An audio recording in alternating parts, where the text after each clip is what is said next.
नमो नमः। शास्त्रे प्रतिष्ठा प्रथम वर्ष के छात्र व्याकरण विषयक उन सबों के लिए आज प्रभाकरी टीका से समास प्रकरण का चर्चा करने के लिए जा रहा हूं। अतः आप लोग ध्यानपूर्वक श्रवण करें और इसे अपने पुस्तक से भी मिला गया।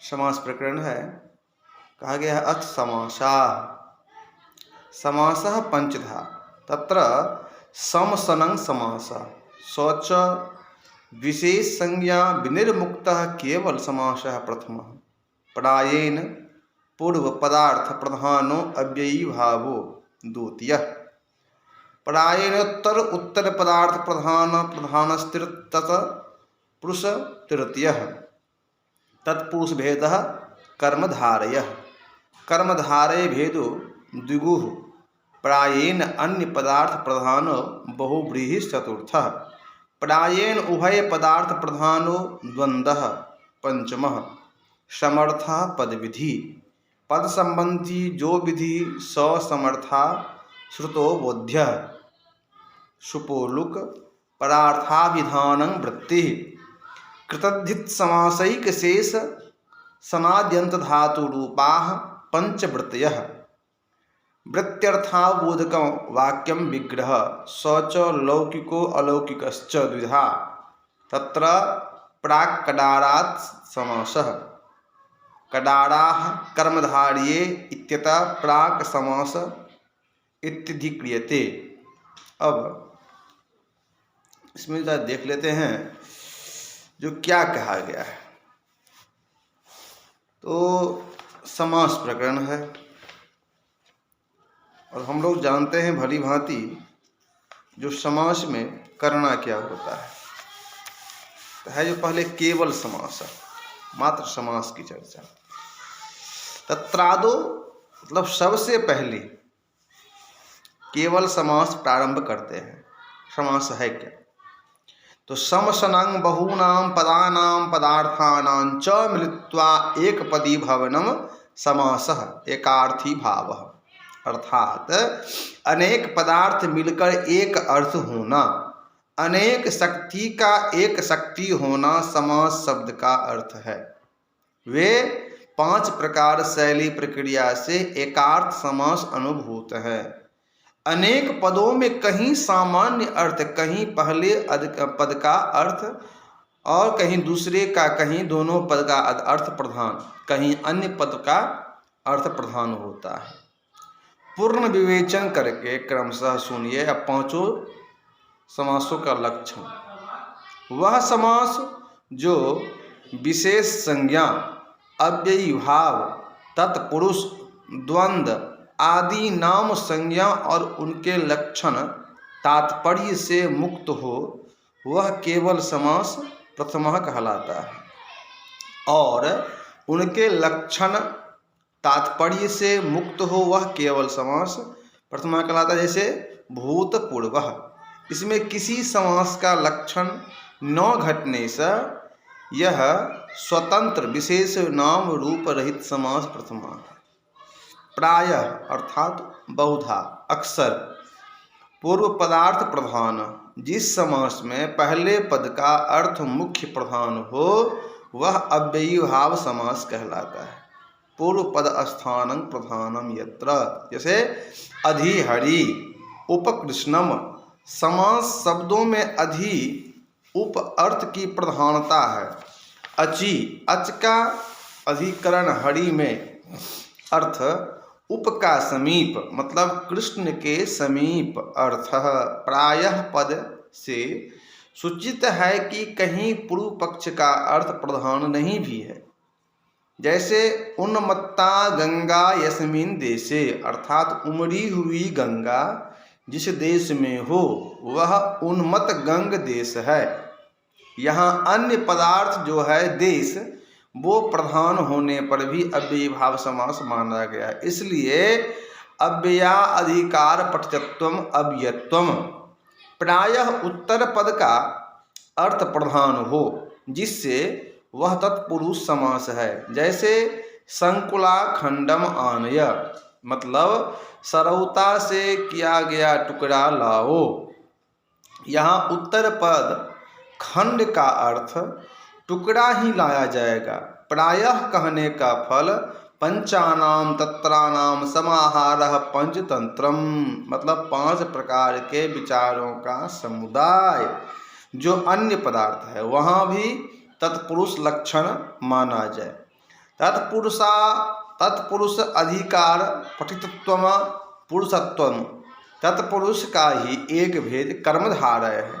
कर्म मतलब विशेषणम, धारयति मतलब शुद्ध विशेषण धारण करे, जहाँ समान विभक्ति वाले विशेषण विशेष संबंध हो वह कर्मधारय अर्थात उत्तर पदार्थ प्रधान अर्थ वाला है। जैसे नीलो घटः समान विभक्ति विशेषण विशेष्य भाव संबंध, उत्तर पदार्थ प्रधान लक्षण घट गया। तो कर्मधारय का ही एक भेद जो है सो है द्विगु।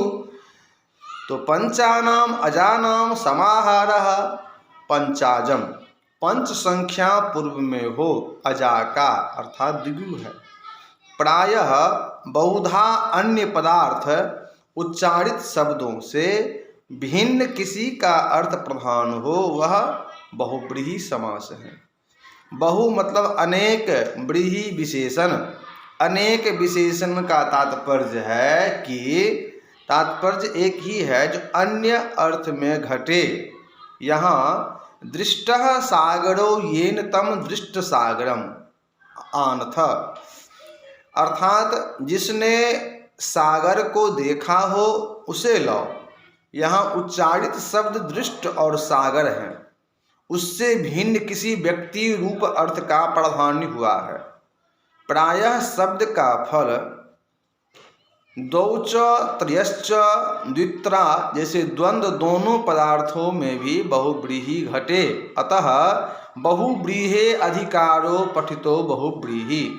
प्रायः दोनों पद का अर्थ जो है सो प्रधान हो उसे द्वंद्व समास कहते हैं। जैसे राम श्यामो गुरुकुलात् आगच्छतः, आगमन क्रिया में दोनों प्रधान हैं।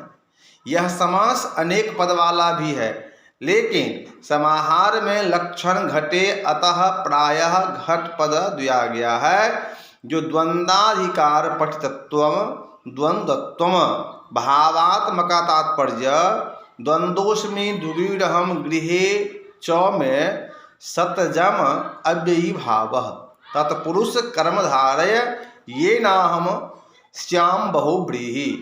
कोई व्यक्ति अपने सेवक से कहता है कि मैं द्वंद्व पति पत्नी दो हूँ, द्विगु अर्थात 2 गाय वाला हूँ, और मेरे घर में निरंतर अव्ययी भाव, कम खर्च कम परिश्रम स्वाभाविक है। अतः हे पुरुष, यह कर्मधारय ऐसी नौकरी स्वीकार करो जिससे मैं बहुव्रीहि बहुत धनी हो जाऊं। कितना अच्छा दिया गया है। अब है पद विधि, मतलब पद विधि में क्या होता है, जो पद के समर्थ पद विधि, जो पद के उद्देश्य से या उसकी सिद्धि के लिए जो विधि विधान समास संज्ञा तद्धित कृत सनाद्यंत एक शेष आदि संज्ञाएं पद के संबंध में पद के उद्देश्य से विधान किए जाने से पद विधि कहलाती है। वह विधि परस्पर सामर्थ्य संबंध अन्वय शक्ति एकार्थ भाव पर आश्रित आधारित हो। अनेक पदों का समास एक पद के लिए होने से समास भी पद विधि कहलाया। परस्पर आकांक्षा रूप सामर्थ्य व्यापेक्षा एकार्थी भाव भेद से 2 है। उच्चारित पदों का अस्तित्व भी बनाए रहें, परस्पर आकांक्षा भी हो से उसे व्यापेक्षा, यथा राज्ञः पुरुषः मतलब राज पुरुषः, राज स्वामिकः पुरुषः में स्वस्वामी भाव संबंध होने से राजा और पुरुष का पृथक अस्तित्व सुरक्षित है। जहाँ पृथक अर्थानाम पदानाम एकोपस्थित, अलग अलग अर्थ वालों का मिलकर एकार्थ एक शक्ति एक उपस्थित हो, वह एकार्थी भाव सामर्थ्य है। जैसे राजपुरुषः, दोनों पद मिलकर एक अर्थ हो गए, अलग अस्तित्व नहीं है। अब है पांचवा जो कदारात। इसमें क्या कहा गया है, तो हम लोग प्राक कदारात समास, कदाराः कर्मधारिये इत्यतः प्राक समास इत्यधिक्रियते। तो कदारात, कदाराः कर्मधारये, इस सूत्र से पहले समास का अधिकार माना जाए, तभी समास का विधान हो। सुप मतलब सुबंत का, सुपा सुबंत के साथ विकल्प से समास हो। समास तत्वात्, समास संज्ञा होने पर कृतधित समासाश्च सूत्र से प्रातिपदिक संज्ञा हो। सुपो धातु प्रातिपदिकयोः, सूत्र से सुप का लोक। परार्थस्य मतलब एकार्थस्य समुदायार्थस्य, परः मतलब भिन्न भिन्न उच्चरित पद मिलकर एक अतिरिक्त अर्थ बोले जाए, वही अर्थ परार्थ होता है। उसका अभिधानम मतलब बोध कराने वाली को वृत्ति कहते हैं। वार्तनम शब्दार्थी व्यवहार कारणम वृत्ति शक्ति, समस्यमान पदार्थापेक्षया भिन्नार्थाभिधायका एकार्थी भाव रूपा वृत्ति। वृत्ति के ज्ञान से ही शब्द का समुचित उपयोग संभव है, इसलिए वृत्ति का बहुत महत्व है। यह शब्द के धर्म और शक्ति को जागृत करती है, कुशल उपयोग में सहयोग देती है। यह वृत्ति 5 भेद से दृष्टांत है, जैसे कृत, तद्धित, समास, एक शेष और सनाद्यंत धातु। जहाँ अनेक अर्थ मिलकर परस्पर आकांक्षा वसात एक अर्थ हो, उसे वृत्ति कहते हैं। कृत यथा पाठकः मतलब पठ धातु का ज्ञान या उच्चारण के अनुकूल क्रिया अर्थ है। अक प्रत्यय का कर्ता, दोनों को अलग अलग अर्थ उपस्थित हैं, तो क्रिया कारक भाव संबंध भी उनका मिलकर एक उच्चारण करता अस्पष्ट वक्ता अर्थ परार्थ हैं, भिन्नार्थ समुदाय हैं। कृदंत वृत्ति मानी गई। तद्धित दक्षस्य अपत्यम दाक्षिके इत्यंत इन प्रत्ययार्थ पृथक पृथक होते हुए भी आकांक्षा से एक बार कन्या की तरह दंपति हो जाए। प्रकृति स्त्री प्रत्यय पुरुष जन जनक भाव आदि यहाँ तद्धित वृत्ति है। एक शेष में भी अनेक अर्थ वाले समान शब्द को एक शेष कहा गया। अर्थ में अनेक का अर्थ है वृत्ति, अनेक का अर्थ है वृत्ति है। सनाद्यंत पठितुम इच्छति अर्थात पिपठिसति, पठन क्रिया और शन प्रत्य का इच्छा अर्थ मिलकर एक अर्थ की उपस्थिति, जो पठन कर्मक इच्छानुकूल व्यापार अर्थ की उपस्थिति ही एकार्थ वृत्ति है। वृत्ति का अर्थ ज्ञान कराने वाले वाक्य ही विग्रह है। जैसे पठतीति पाठकः, मकरंदस्य अपत्यमिति विग्रहे मकरविंदः, राज्ञः पुरुषः राजपुरुषः, रामश्च रामश्च रामो आत्मनः पुत्रमिच्छति पुत्रीयति कर्तुमिच्छति चिकीर्षति इत्यादि वृत्ति एकार्थी भाव का ज्ञान कराने वाले वाक्य का विग्रह शरीर है। शौच वह विग्रह 2 प्रकार का है। लौकिकः लोके भवः प्रयोग योग्यः, लौकिकः लोक में उपयोग के योग्य जो हो। जैसे पठति दक्षस्यापत्यम राज्ञः पुरुषः कर्तुमिच्छति, ये विग्रह लौकिक है। अलौकिक वाक्य का शरीर विग्रह लोक में प्रयोग किया योग्य है। जैसे राजनगस पुरुष अलौकिक है, लोक में प्रयोग के अयोग्य है, शास्त्र की सफलता के लिए ही मात्र है। अब है जो पूर्वभूत, इति लौकिकः पूर्व अम भूतसु इति लौकिकः भूतपूर्वः भूते भूतपूर्वे चरट इति निर्देशात् पूर्वनिपातः इवेन समासो विभक्तः लोपश्च बागार्थो इव बागार्थाविव। तो भूतपूर्व तो समाप्त भवन क्रिया पूर्वभूत जो पहले प्राचार्य थे, यह लौकिक विग्रह वाक्य शरीर है। लोक में प्रयोग के योग्य पूर्व अमभूत सु यह अलौकिक शरीर है। तो पूर्व शब्द का भूत शब्द के साथ पूर्व काल में क्रिया से संबंध यही सामर्थ्य शक्ति है। एकार्थी भाव मानकर सह सुपा सूत्र से विभाषा पक्ष में समास कृतधित सूत्र से प्राक संज्ञा उसके अवयव का सुप अवयव सुप का लुक हो गया है।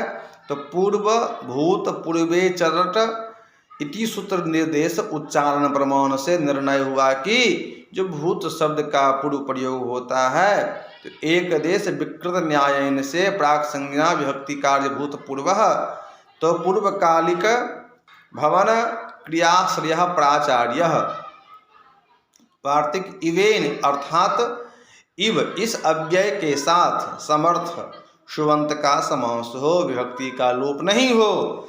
इसलिए वाक च अर्थश्च वागर्थो इव शब्द अर्थ की तरह सदृश पार्वती परमेश्वर संपृक्त है। इति लौकिक विग्रह वागर्थ औ इव यह अलौकिक विग्रह है।